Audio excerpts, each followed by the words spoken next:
Hello and welcome back to Family Life with Hope. Today we are talking about a very important topic for couples, singles, and families. Guide your heart. The emotional affairs you did not see coming. Proverbs chapter 4, verse 23 says, guide your heart with all diligence, for out of it flows the issues of life. Beloved, most people who fall into emotional affairs never plan to cheat. No. No one wakes up in the morning and say, today I will destroy my marriage. No one. No one puts that on their calendar. Instead, they wake up tired. They wake up unheard. They wake up lonely, emotionally disconnected, and slowly, quietly, their heart drifts. Not through sex, not through a hotel room, no, but through conversation, through attention, through emotional connection. That is why the Bible does not say, above all else, guide your marriage. It says, above all else, guide your heart, for everything you do flows from it. Because once the heart is unguided, everything else eventually follows. Now, let's look at the foundation. What is emotional affairs? And emotional affairs is not defined by sex. We have to understand this. It is defined by misplaced emotional intimacy. And this happens when emotional closeness meant for your spouse, vulnerability meant for your spouse, emotional dependence meant for your spouse is redirected to someone else. You may still live in the same house. You may still share the same bed. You may still appear faithful on the outside. Everything outside is okay, but your heart has relocated. Sometimes without you knowing it. Slowly, gradually, the heart drifts. And wherever your heart lives, your loyalty will eventually follow. Hence, the Bible said, guide your heart with all diligence. Now, emotional affairs are hard to recognize. And this is why it's very sensitive. You have to be careful. Number one, they start as innocent support. It begins harmlessly. They listen to me. I can talk to them. They understand me. Support feels so safe until attachment forms.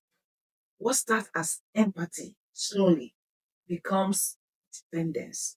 Hence, you have to be careful.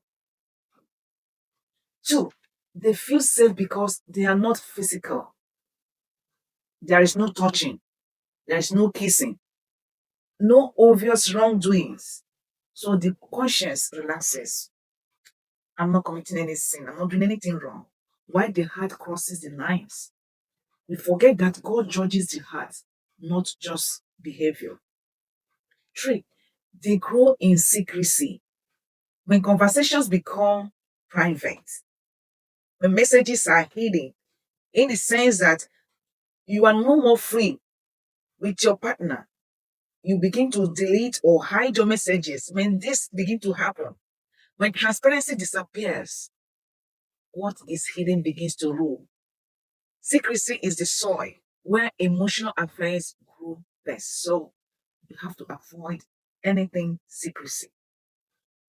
Why emotional affairs are so dangerous? They steal emotional intimacy. Your spouse slowly loses access to your fears, loses access to your struggles, to your dreams, your inner world. And when emotional intimacy leaves the marriage begins to starve. They shift loyalty.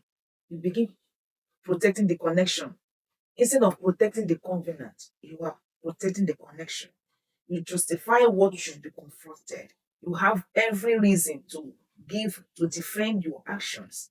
You hide what should be healed. Your heart starts choosing a person over the promise you made before God. This is why emotional affairs is very dangerous. Three, they prepare the ground for physical affairs. Yes. And this happens without you knowing it. Most physical affairs do not start in bed. Very important. They start in heart. The heart is already prepared for it. Jesus said in Matthew chapter 5, verse 28, anyone who looks at a woman lustfully has already committed adultery with her in his heart. How do you look at that man that is not your husband? How do you look at that woman that is not your wife? What do you discuss? What are you maturing in your heart? Those emotions that are beginning to grow, how do you handle them? How do you tend them? The heart always goes first. You have to know this. And however, there are signs that shows that your heart is no longer guided. When these things begin to happen within you, it should be a wake-up call. Let's be honest. There are warning alarms we should never ignore. You share marital problems with someone else. You feel so comfortable, especially with the opposite sex. You share marital problems with someone else. Maybe it could be any problem, begin to share with this person, and the person gives you attention. So you feel emotionally closer to them than your spouse because you're sharing your problems with them, with the person is giving listening ear. Perhaps your spouse is not listening to you. Then you begin to feel emotionally closer to this person more than your spouse. These are signs. You hide conversations or delete messages. Yes. It doesn't just start. When that emotional closeness is there, you share your problem with this person, you're beginning to have a certain attachment with this person, then your conversation with this person, you hide it or you delete them. You feel guilty, but still continue doing it. Sometimes the your spirit reminds you that this thing, this way that you're going, is not good, but you still continue. You compare your spouse. You compare your spouse negatively. Everything about your spouse is negative vibes. All what you're saying is everything wrong about your spouse. You will never see anything good in your spouse. These are signs. You look forward to their attention more than your own. These are not harmless behaviors. They are spiritual red flags. When you notice these things in your relationship, even within yourself, call yourself to order and make amendments. However, there are ways to guide your heart. Let's look at the practical steps. One, restore emotional intimacy with your spouse. Run towards your marriage, not away from your marriage. Work towards restoring emotional intimacy with your spouse. What you neglect at home, temptation will supply it as well. Yes, there is problem, there is that detachment with your spouse. Try to bring it back. Restore it. Two, set emotional boundaries. Yes, very important. Not everyone deserves access to your heart. Not everyone. Availability without boundaries is vulnerability.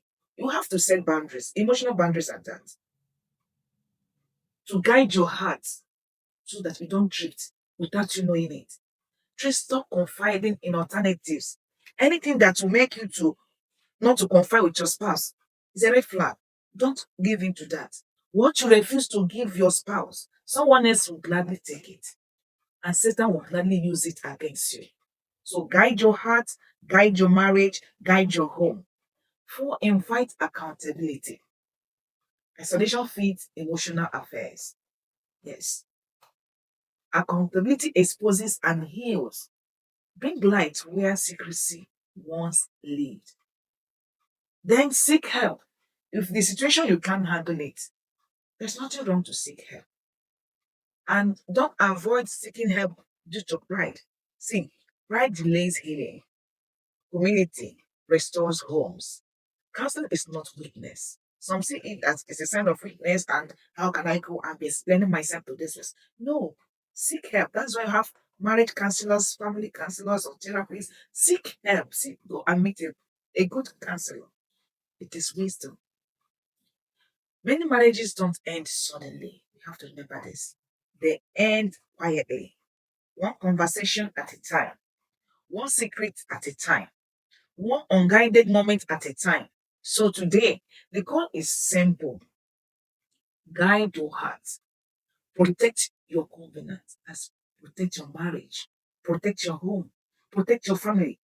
Because unfaithfulness is not only about the body, It is about the heart. Many waters cannot quench love. Yes, but only when the heart is guided. Be intentional to guide your heart and be careful not to fall to the emotional affairs you did not see coming. If this video blesses you today, share it with another couple and comment yes or no if you believe emotional faithfulness matters. Please do well to subscribe for more messages on family and relationship.